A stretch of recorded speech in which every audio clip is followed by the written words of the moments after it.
There is a type of person who seems to have an internal radar to avoid any conversation that starts to get deep. You're talking about work, family, an old dream, and suddenly, as if by magic, they're already talking about the weather, a movie they saw yesterday, or the latest news in the world of technology. At first glance, it may just seem like a distraction, a lack of interest, or even a carefree way of dealing with life. But when this pattern repeats itself, when every attempt at emotional closeness is skillfully deflected like a boxer dodging blows, we begin to suspect, could there be something more behind this habit? No wonder we get frustrated. After all, in a culture that values authenticity and vulnerability so much, anyone who avoids serious conversations can be seen as superficial, evasive, or even selfish. Why doesn't this person want to open up? We ask ourselves. Do you not trust me? Do you not care? But before you judge, it's worth pausing and considering. What if, in fact, this dance of topics isn't about you, nor about the conversation itself, but about something much older and more painful that she carries inside? Imagine, for a moment, that this person's mind works like a library where some shelves are under lock and key. Not because there is nothing inside them, but because what is there is so heavy, so full of emotional dust, that touching these memories would be like opening a window in a room that has been abandoned for years.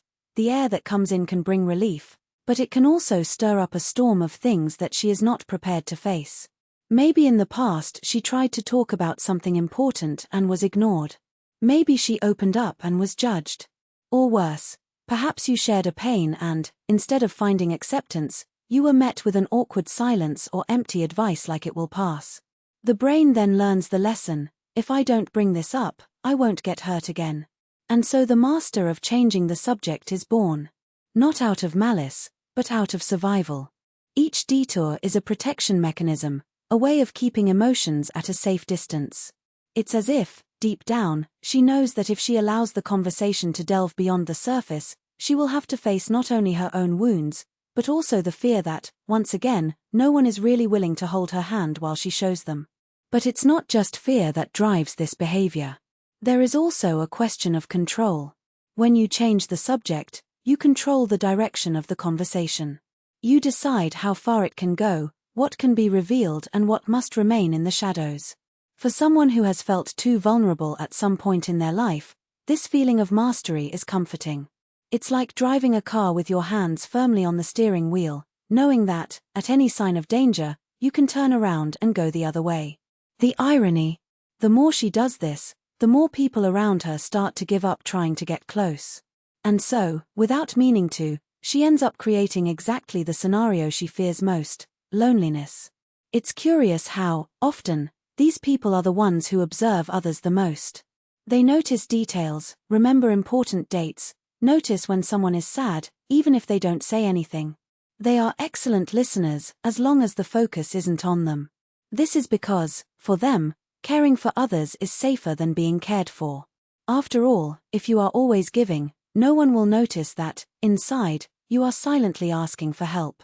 And here we come to a crucial point: this constant avoidance of deep matters is not just a habit, but a symptom.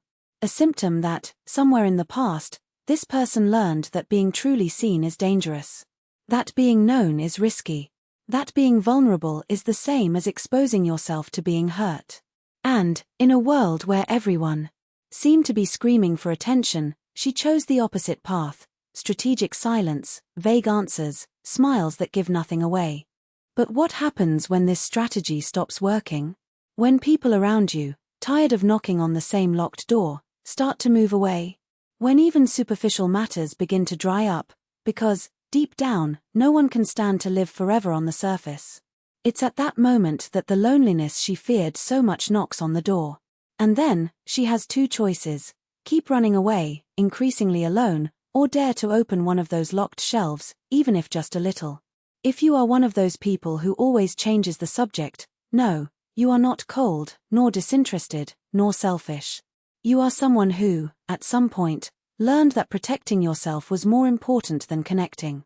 And there's nothing wrong with that. But there's also nothing wrong with slowly testing the water temperature. Maybe this time, when you let the conversation go a little deeper, you'll find someone who won't let go of your hand. Maybe this time you'll discover that being seen doesn't have to hurt. And if you live with someone like this, don't give up. Don't force, don't insist, don't demand.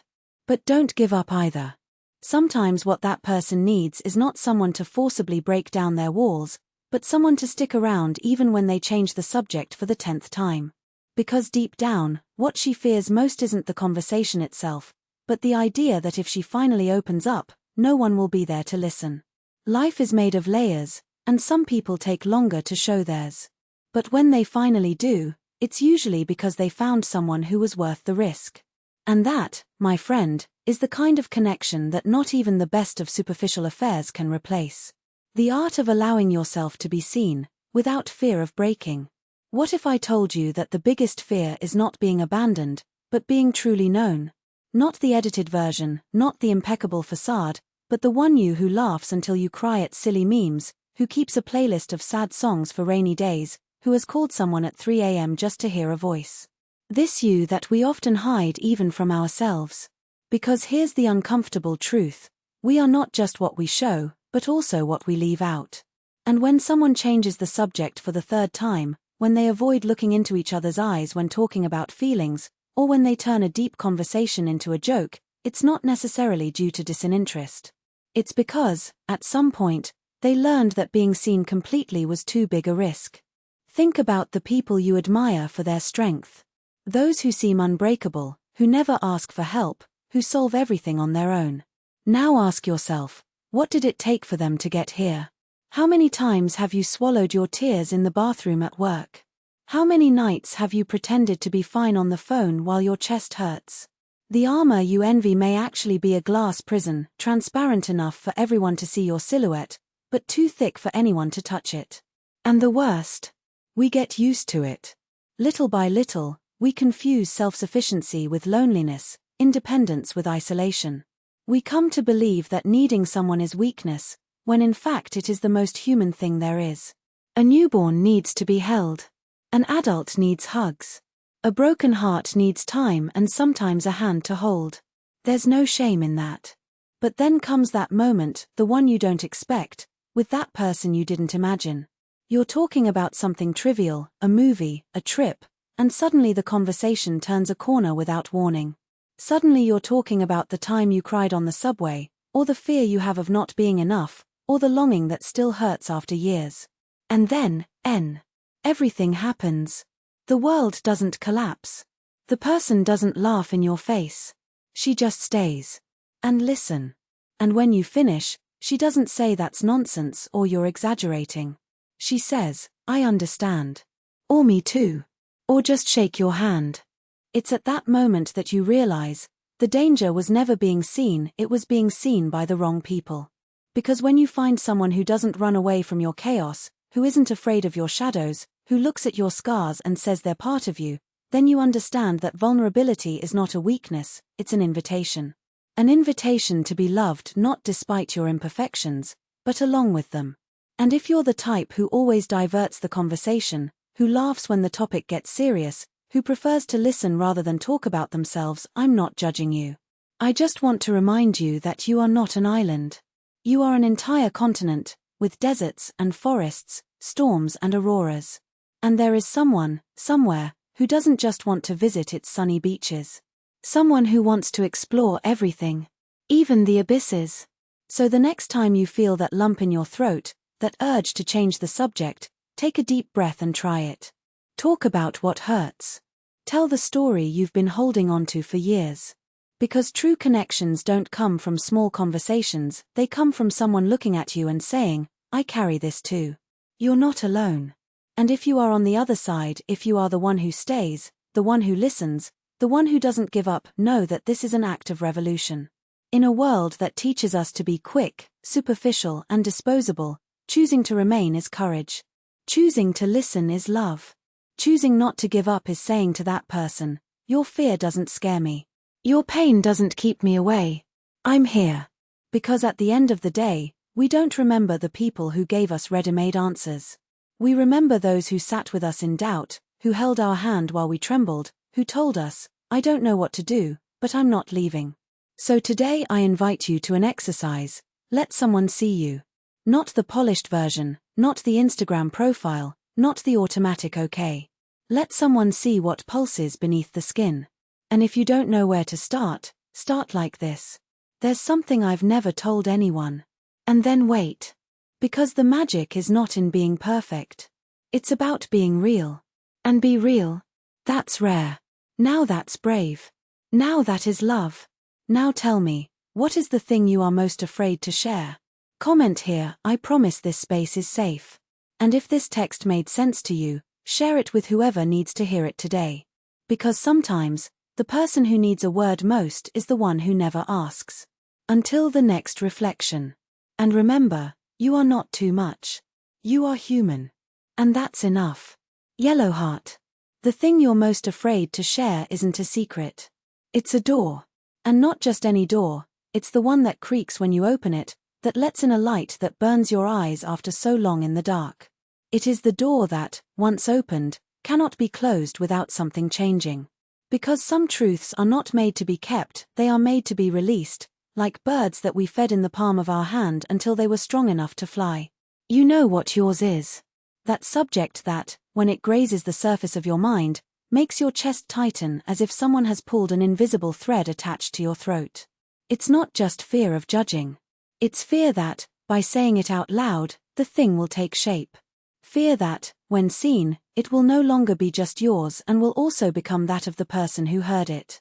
Fear that, in the second after you confess, the person in front of you will change their expression, and then you will have to deal not only with your pain, but theirs for you. But here's the paradox. What you hide the most is, almost always, what needs air the most. Think of an infected wound. While covered, it acts alone, it grows beneath the skin, it feeds on silence. Until one day you take off the bandage and yes, it hurts. It hurts like hell. But that's only when the bandage starts to work. The pain that leaves is the pain that will no longer fester inside you. And look at that cruel irony. The people who most need to hear your truth are precisely those who you think can't handle it. Because those who truly love don't faint in the face of their fractures. Whoever truly loves stays. Not to fix it, no one fixes anyone, but to hold your hand while you rebuild yourself. An exercise, if you dare. Take a paper. Write, in a single sentence, the thing you never said. Don't edit. Don't think about punctuation. Let it come out ugly, crooked, with mistakes in Portuguese, with anger, or with tears. Then, fold the paper and keep it in your pocket. Walk him for a week. Feel his weight there, touching your thigh with each step. Let him remind you, this exists. This is real. And it won't kill you.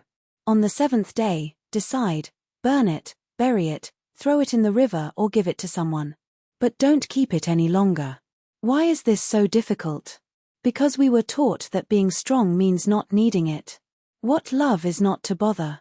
That pain is something to be swallowed, not shared. But what if we have everything wrong? What if the real strength is not in carrying it alone, but in saying, I'm tired. Help me carry this. There is a tribe in Africa, the Bantu, who have a philosophy called Ubuntu.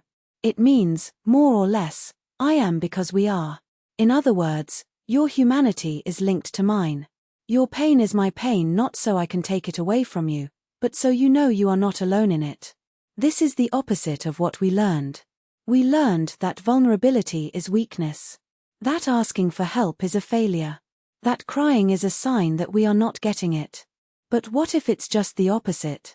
What if it's the refusal to ask for help that's making us weak? What if it's the silence that's drowning us? A story, because stories are the way we understand each other. I met a woman who, at age 42, discovered she had cancer. It wasn't the illness that scared her, it was people's reactions. Everyone was so sad for me that I had to start comforting others, she told me. Until one day, exhausted, she sat on the hospital floor and screamed, "Stop crying for me. I'm the one dying, not you." That's when everything changed. Because she stopped protecting others from the truth and started living her own. And do you know what happened? People stopped treating her like a victim and started treating her like a warrior. Not because she was fine, but because she was real. And that being real is the most contagious thing in the world. Now, the burning question. What would happen if you stopped protecting others from your truth? I'm not talking about throwing your pains in the lap of someone who didn't ask for it. I'm talking about stopping editing your life to make others feel comfortable. I'm talking about looking someone you trust in the eye and saying, "This hurts me. And I need you to know." Because love is not just laughter and hugs. Love is also holding space for someone else's pain without trying to fix it. It's sitting on the floor together and saying, "I don't know what to do, but I'm not leaving here." One last invitation, if you accept. Choose a person. Not the one that will solve your problems, but the one that will stay even when you are unrecognizable. And then say, not via WhatsApp, not via voice message, but looking into her eyes, the thing you most fear her knowing. Not because she will save you, but because you will save yourself. And when you're done, take a deep breath. Because then, for the first time in a long time, you'll be outside that door. And outside, my love, it's sunny. Comment here, what is your door? You don't need to say what's behind it, just say if you've already put your hand on the doorknob. And if this text reached you today, share it with anyone who needs permission to be human. Because sometimes, we don't need advice. We need witnesses. Until the next truth. And remember, you are not a burden. You are a story. And stories need to be told. Yellow heart. P.S. If you've come this far and your chest feels tight, stop everything now. Breathe. Place your hand on your heart and say out loud, "I can feel this. I can survive this." Because you can. You always can. What if the door is not an obstacle, but a mirror? Have you ever noticed how some doors don't open outwards, but inwards? It's not about leaving, it's about letting in. It's not about running away, but about recognizing that what's on the outside already lives within you. That thing you're afraid to tell? She is not a secret. It's a key. And the person you chose to listen to is not a savior, he is a witness. Because there are things that only truly exist when they are said out loud. Like light, which only becomes visible when it finds an object to illuminate. What happens when you put your hand on the doorknob? 1. The first touch, it's cold. Not because the door is metal, but because your hand is shaking. The body knows before the mind, you are about to cross a border. Not between the before and the after, but between the me that pretends and the me that exists. 2. The weight of silence. Before turning the doorknob, there is a second of silence so loud it feels like shouting. It's the sound of all the times you swallowed that truth. It's the echo of what if. That dies there, in your throat. 3. The click. When the door unlocks, there is no noise. It's a sigh from the universe. As if the world was saying, finally. I already knew. 4. The light. It's not golden like in the movies. It's white, raw, almost blinding, because the truth isn't pretty. It's real. And real is the only place where we can actually breathe. But what if, after opening it, you discover that there is no one on the other side? Oh, my love, this is the best part. Because the door doesn't lead to a savior. It takes you, standing there, looking back for the first time without fear. And then you understand, the person you chose to listen to was not a hostage to this confession. It was a mirror. You just needed someone to hold your gaze while you finally saw yourself. What to do now? Don't apologize for taking so long. Thank you for arriving. Don't explain. The truth doesn't need subtitles. Don't wait for a solution.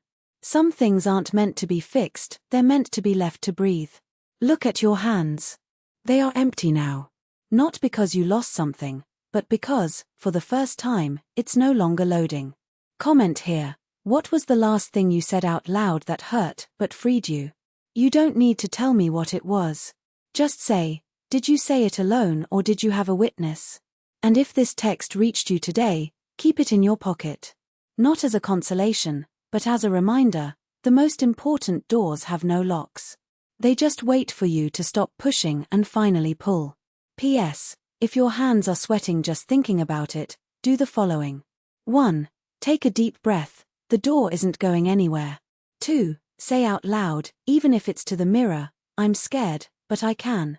3. Remember, what's on the other side is not a judgment. And you already know how good it is to finally meet.